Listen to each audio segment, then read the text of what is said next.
Mahimo kini sa mga kahoy nga mabulokong ginisenyuhan gikan sa 10 feet star nga naa sa pinakababaw sa Christmas tree.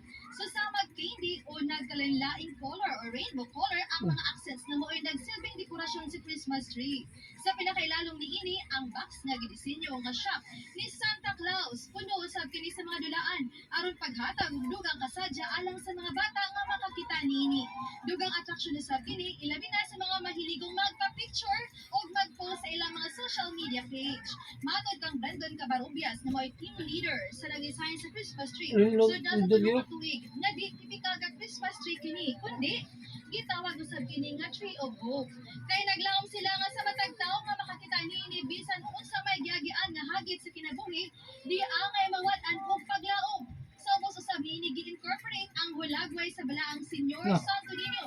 Alang na usab sa pagsaulog sa kapistahan sa balaang bata karong Enero. Hinungdan na ang Christmas tree ang hangtod sa katapusan sa January 2024. Sorry da. May ugni karong alas 7 sa gabi